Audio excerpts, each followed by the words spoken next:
Go out there and win. So don't be afraid to talk trash when you're going through. Sometimes you got to talk a little trash to make it clear that you plan to win, that victory is yours. Sometimes you got to speak a little trash. Now, trash talk doesn't always have to be loud or boisterous or offensive.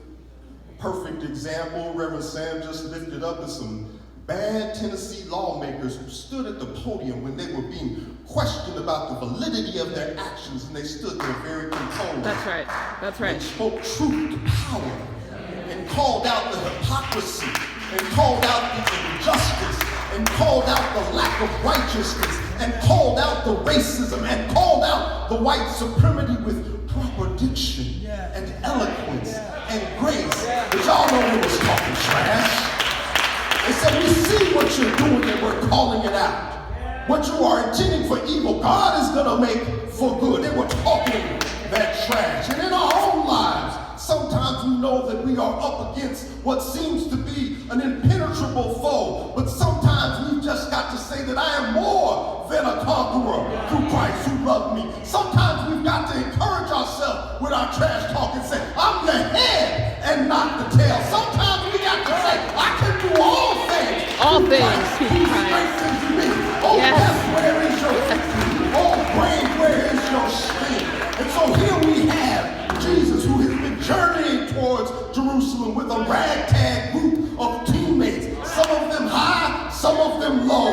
All of them coming from different places in life. And on this journey to Jerusalem, he's confronted with people who are in his way. And he's got the Pharisees that are opposing him, and he talks a little trash to the Pharisees. He said, woe unto you, scribes and Pharisees. He walks into Jerusalem and sees the money changers at the table, and he talks a little trash. And he says, you have made my father's house into a den of thieves. So he's talking a little trash to set the stage about what has been happening.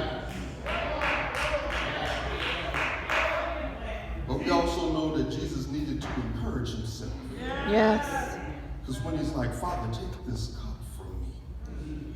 But if not, your will be done. So Jesus talked that trash to encourage his disciples. I mean, because when you think about the team that he was rolling with, I mean, Judas was like, he was helping the other team out. Peter didn't even want to go with the play. He's like, nah, I don't know that play. I'm not down with that. Yeah, that's right. That's right. That play. And Thomas was just like, man, I don't even know if we're going to win, man. That's Jesus. That's a little trash. He was up on this cross, hanging with his head down, and he just looked up and he said, it is finished. So sometimes in life, you've got to talk that trash. You've got to talk that trash to